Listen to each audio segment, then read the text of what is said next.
শিখৰ খাই জীবন ধ্বংস। বাবা ইবেগে আসুন।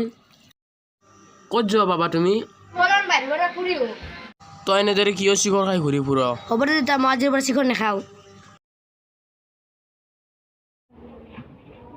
আজিৰ পৰা শিখৰ নাখাবি দেই।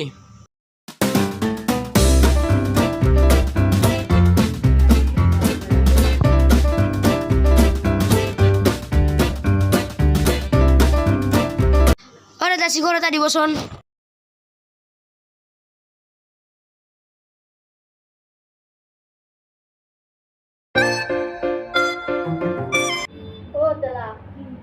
আজি কচু আহে নাই, অলপ শিখৰ খাব লাগিছিল। তই আৰু শিখৰৰে খাই যাবি আৰু শিখৰ খাব লাগে, স্বাস্থ্যৰ কাৰণে ভাল। তই আৰু শিখৰ খাবকৈ থাকা ৰ, শিখৰটো যে স্বাস্থ্যৰ কাৰণে বেয়া। চুপ, মই শিখৰ খাওঁ এটি মোৰ কথা। খা শিখৰ, তই খাবি, আমাৰনো কি?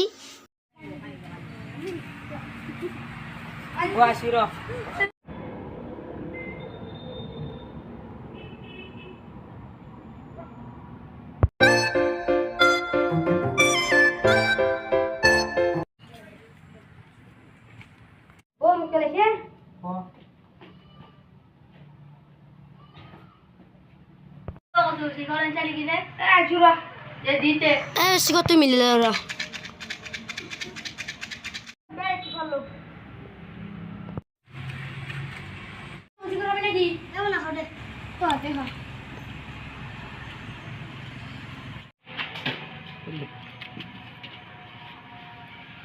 অ ভাইয়াত, আমাৰ ইয়াতে বোলে এখন 3 তাৰিখে বোলে দলু দলু মেটচ হ'ব। সেই খেলাখনত কেলা আৰু ময়ো ভাবিছোঁ। অ হয় নেকি? সেইকাৰণেতো আমি শিখৰ খাব যাওঁ। আমাৰে লগত চলি খেলিব, আমাৰে ভাল হ'ব।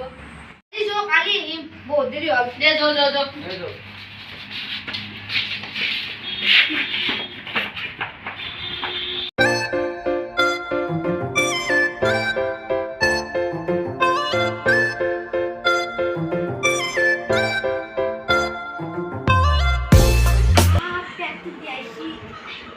অ দেউতা, পেটটো বিয়াইছি মোৰ মস্ত।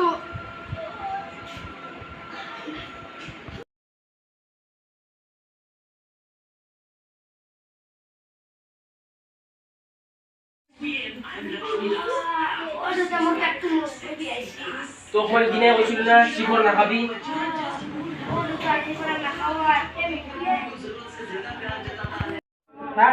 মই বাহিৰৰ পৰা আহো অলপমান, কিবা লাগিলে কবি মোক।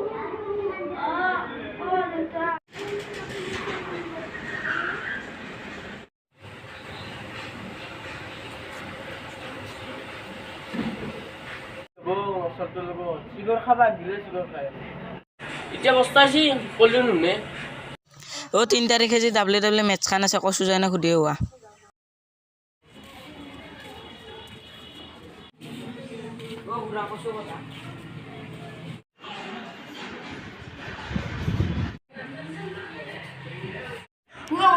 কিবা হৈছে এ ভাইয়া, কি কবি আৰে, শিখৰ খাই মোক পেটৰ বিষ। যাওঁ দে, কিনো হ'ব, উপায় নাই।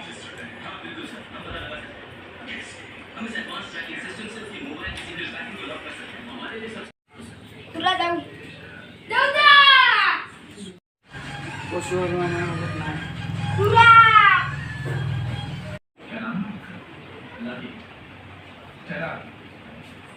মোৰ বাবাৰ কি হ'ল?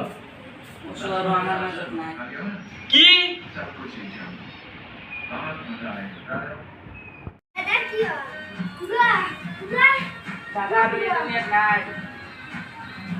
হাই, যদি আমাৰ ভিডিঅ'টো ভাল লাগিলে লাইক কৰিব, কমেণ্ট কৰিব, শ্বেয়াৰ কৰিব, লগতে ছাবস্ক্ৰাইব কৰিব আৰু লগতে বেল আইকনটো দবাই দিব।